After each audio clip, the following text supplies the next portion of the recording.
On today's show, the Cleveland Cavaliers lose to the Phoenix Suns, and yet there are positives to come out of it that I think tell you something about this team in a good way. We'll talk about that on a new Locked On Cavs.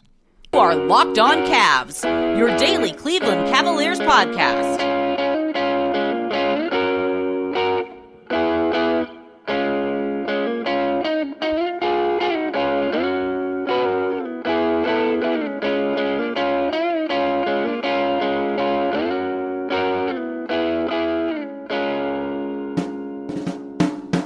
This episode of Locked On Cavs is brought to you by Nissan. Are you the kind of driver that likes to push things a little further? Ever wonder what adventure could be around the corner?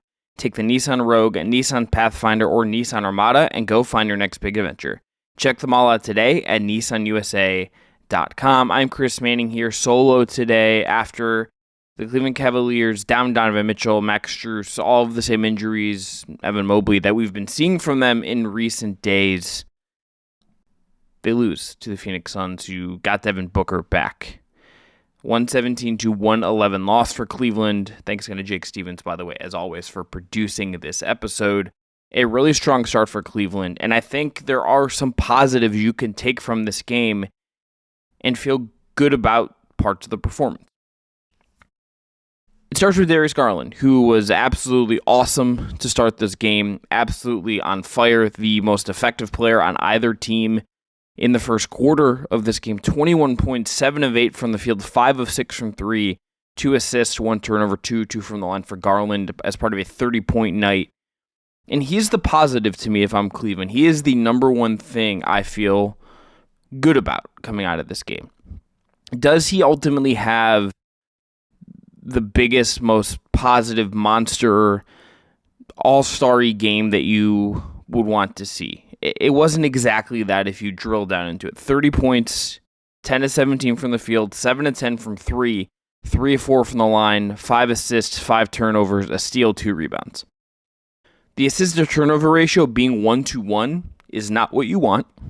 You want Garland at his best to be more pass-heavy, more feeding others. That is his superpower, I think, in a lot of ways as a basketball player. I also would look at it and say, okay, this isn't even in line with some of the really good games we've seen from him of late. Even his good games don't really follow the same pattern right now. The Wolves game from last week, for instance, was not about him taking and making a bunch of threes. It was about him scoring inside the arc and showing you some efficiency in that part of the floor and looking more comfortable in that part of the floor. That wasn't the case here. He was 3 of 7 inside the arc, over half his shots come from 3. That's not even necessarily a bad thing. I would say to that as well. Just saying him taking a lot of threes is actually, I think, a good thing. It's part of the reason why the Cavs, I think, were in this game was their 3-point volume more than anything else. So this isn't a Garland game that exactly resembles the best of him, but I still feel like him putting up 30, him being as aggressive as he was. Him, I think, I haven't looked at potential assists. I didn't track them in real time. A lot of missed threes for Cleveland in this game. Niang's 0 of 6. Isaac Okoro misses 5. LeVert's 3 of 10. There's missed shots left on the floor. Sam Merrill remains in a funk, just 1 of 5 for him from 3 in his 21 minutes. You're not getting the knockdown shooting that I think would accentuate Garland. So I bet you if you go back and look at it, there's some assists left on the table that aren't really on him. But I felt like this was a pretty solid Garland game, all things considered. If they were going to win this game against a Phoenix Suns team that got Devin Booker back, and Booker was Devin Booker at 27, that was going to go at Durant and beat a team with Kevin Durant, and Durant had 37 and 8 and 6. Pretty good. He's pretty good. They were going to need Garland to have a big game. He, for the most part, did his part. He had 30. He had 5 assists. He was aggressive. He came out absolutely heating. Would you have liked him to have more than 9 points over 3 quarters over the rest of the way? For sure. I think he would tell you that. I think the coaching staff would tell you that. But this loss doesn't feel like a Garland game where I'm like, I'm still worried about him. Am I still worried about him in a macro sense because of what we have seen from him in recent weeks? Yeah, I am. But I do feel like this game, with him going for 30, the aggression he showed, the three-point volume, the way he took threes, was a big deal. And if you watch closely, if you pay attention to the actual basketball, you're also seeing the Cavs do some different things with Garland that I think is really interesting and laying a foundation for what is to come when Mitchell is back. It's not all the time. They don't do it a ton.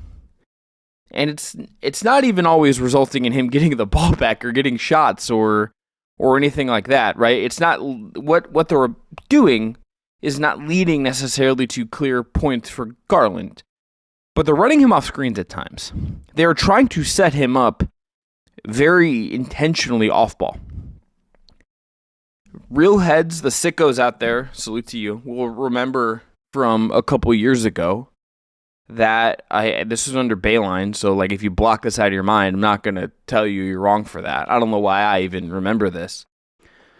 But something the Cavs did to get easy buckets with their guards at that time was they would run Jordan Clarkson, like first 5 seconds of a shot clock, the ball comes across half court, he would back cut on his man. Matthew Dellavedova would find him, and it felt like that was on point, easy buckets all the time.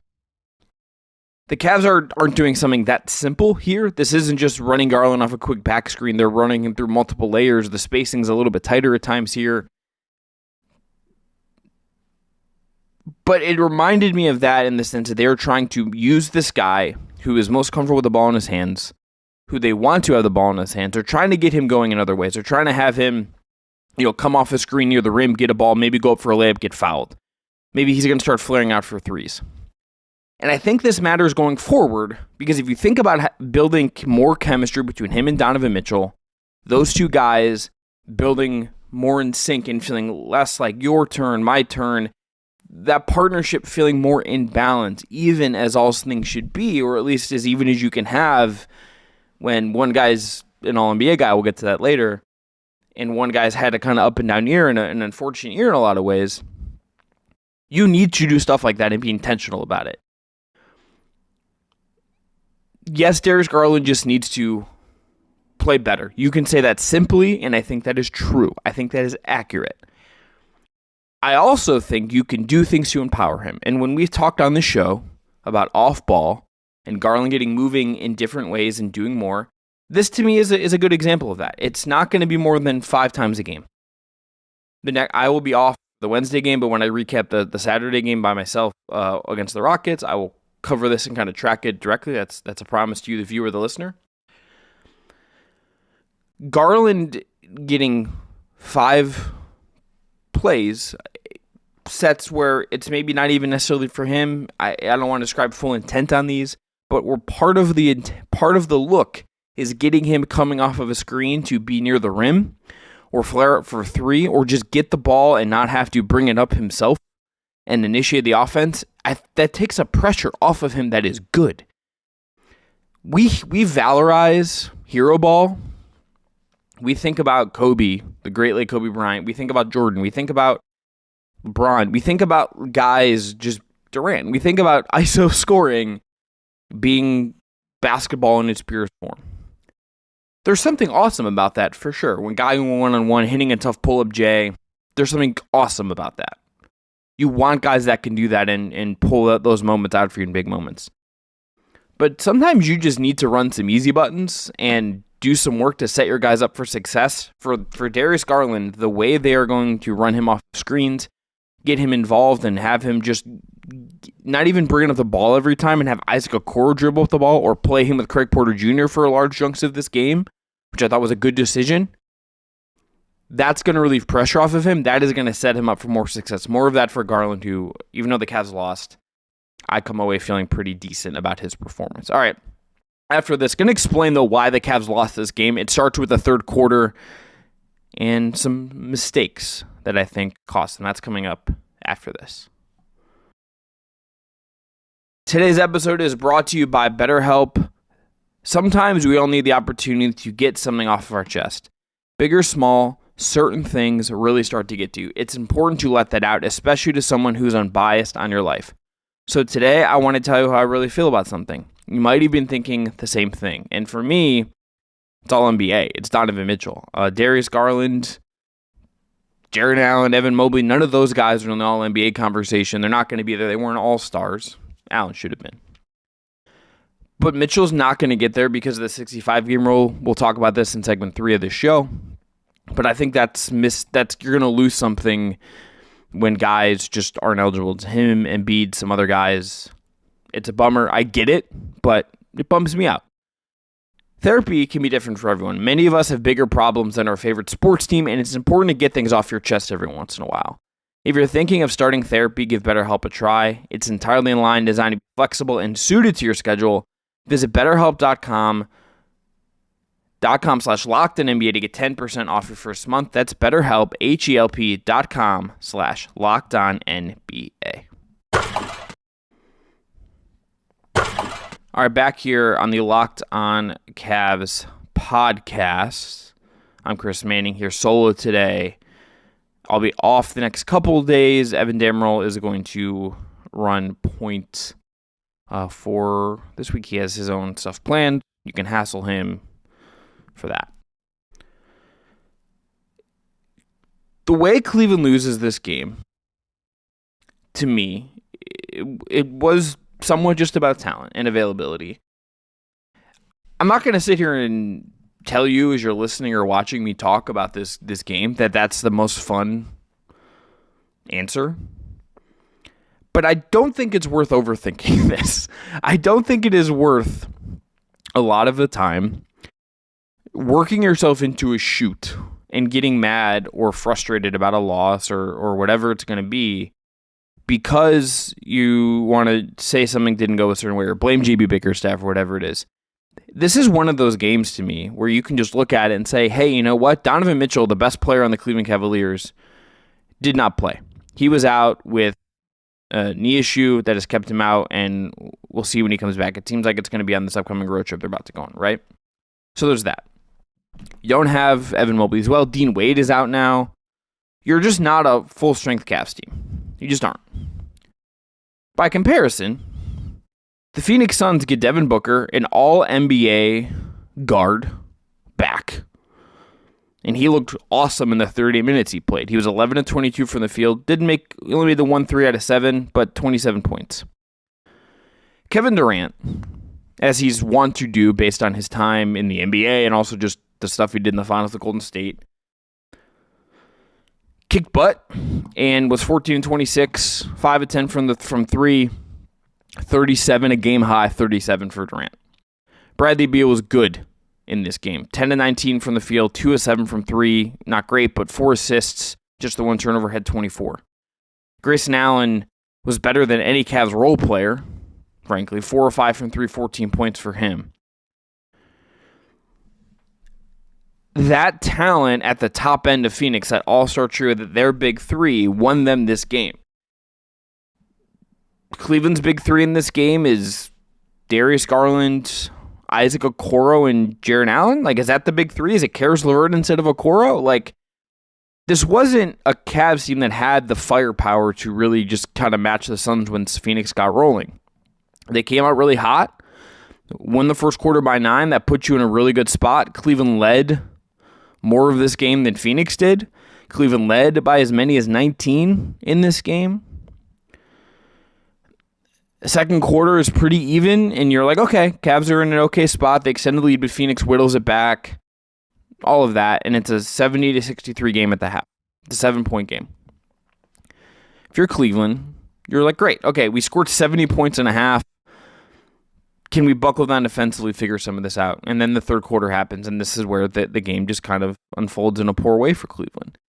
Durant in that quarter has 19. Like, that's kind of the whole thing here. It doesn't need to be more complicated than this. Kevin Durant had 19 points in a quarter, and by comparison, Darius Garland had 5, and Isaac Okoro had 7. Those were the top 2 scorers for Cleveland in that quarter.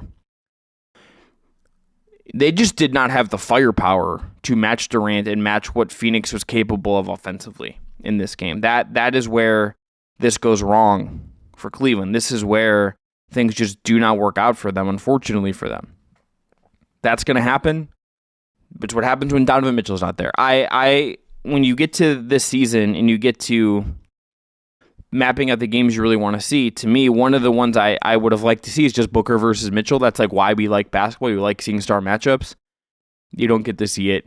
Cavs pay for it. I think that's why they lost. The one other person I want to shout out from this game in terms of, well, two other people. Number one, Isaac Okoro. I'm still a fan, but he made a couple of mistakes in this game that were costly. Stepping out of bounds late when this was close was a massive mental error for him. And he just was, I think, a little out of control. It had a bad miss as well from three, but I still think he was additive. And then Craig Porter Jr. deserves some praise. He has at times of late, I think, not looked as good as he did earlier in the year. Not that he has looked overmatched, but he's just, you can tell there's been like a course correction on his rookie year a little bit in terms of how good he was going to be right away. This is a game where he looked pretty comfortable, and I liked pairing him with Garland, frankly. I like the idea of him getting some reps as a combo backup point guard, not a traditional backup point guard. I think his future with this team is going to be as a guy who can play next to another guard and defend up and pick his spots, and he's going to need to shoot threes to really maximize his NBA future. But this kind of game where he's picking his spots and he's 5 of 7 from the field and he's got 6 rebounds and he's got 5 and he's got the 1 assist. Like, he can do some things where he can be additive and he can be perpetually helpful. He can be someone who can play off of another guard in a real way and look comfortable. There's still growth to come here. There's still a lot of growth for him as far as where he's going to end up and what's going to come here. I don't. There's no doubting that to me. But I think we're in a position where I like that he got some real reps here. I like that this is someone who looked pretty comfortable and didn't look fazed by some of this. You know, were you, if you're Cleveland, overwhelmed by his performance? No. I mean, he took 7 shots. He only took 2 threes. Like, he still is kind of this old school kind of player, but he looked more poised. He looked more comfortable than he has, I think, in recent games. He, to me, was maybe the second bright spot behind Garland in this game. I liked the way he played. I liked the way he approached this game. He's going to be someone that gets minutes cut from you as it goes. When this team is healthy, he's not going to play. But if you bank this game in your memory and you think about him next year and going forward, this is the kind of game that I like he got the reps in, and I like that it worked out for him in this way. The other, just to talk about Sam Merrill for a second, I don't care that he's missing shots. I don't. Sam Merrill taking a bunch of threes, and even if he's struggling right now, I quite like that he's just still getting to play. I think this team needs to take a lot of threes. I think this team needs to be in a spot where it's just launching threes and being additive and trying to play that math game. Part of the reason I think they get out hot and are in this game late is just because they took 46 threes versus Phoenix's 32. Phoenix was way, way more efficient. No question about that. And that's kind of where they win this game. They were just better at executing. But I think part of the Cavs' math going forward is going to need to be to just find ways to play threes. And that, I think, means riding Sam Merrill, I think, a little bit through his highs and lows. I just would continue to do that. All right, that's it for Cavs Suns. Check out Locked On Suns with my guy, Brendan Clean, if you want more on the opposite side of this game. I want to learn about Devin Booker, any of that. After this, Donovan Mitchell.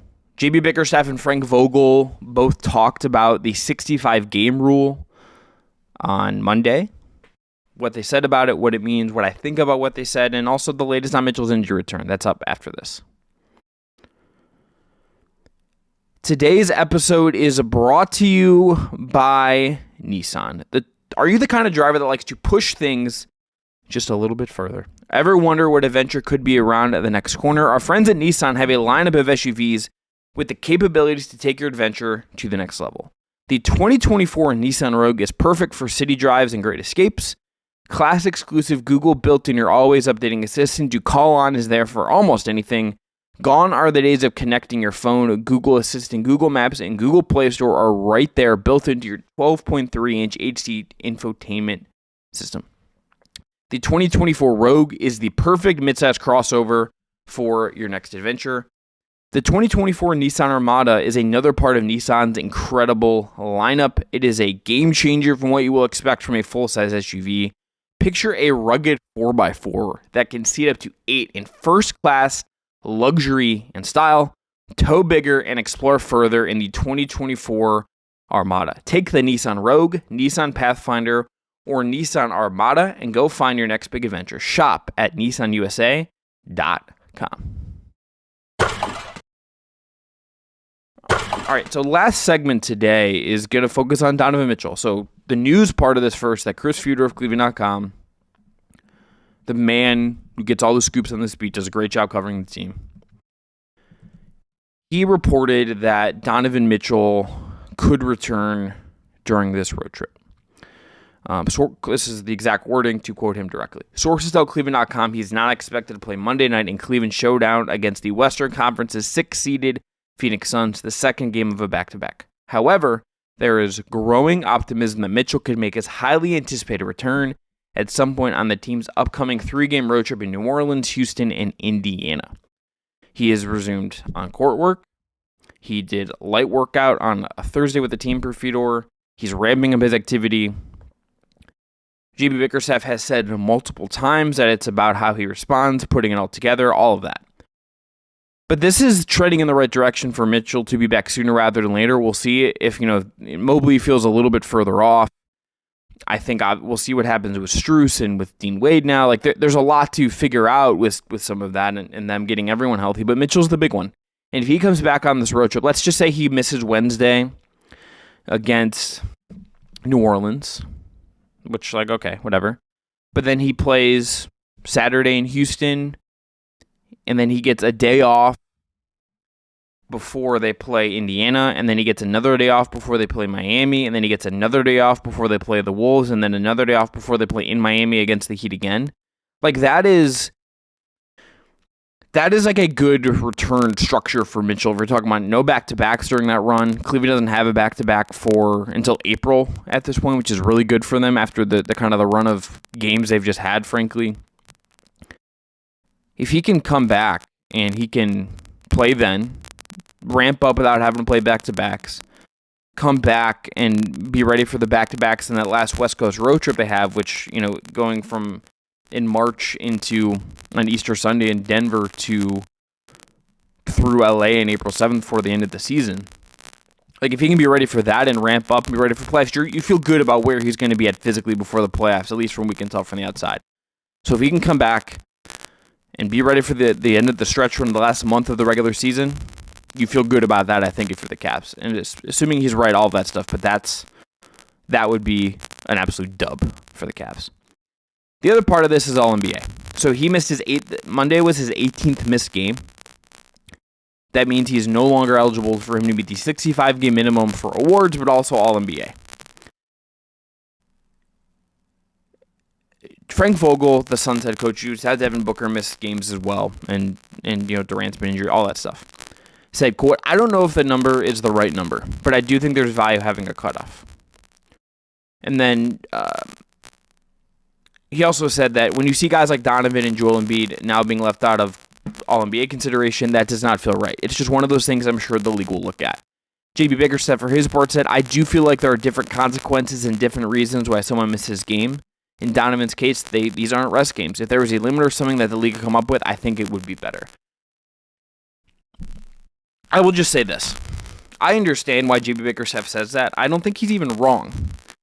But you can't, once you introduce gray area, how do you actually how do you actually designate what is a rest game versus what is an injury game? I don't understand how you would functionally do that or be transparent about it to the public, which is kind of important, to be open and honest and tell people what's actually going on and not just have people like me doing media coverage or anyone else or broadcast partners just repeating back talking points like that. That's not actually informing fans of why these guys are missing games. So I don't think that's really tenable. You kind of just, you either play or you don't, to me.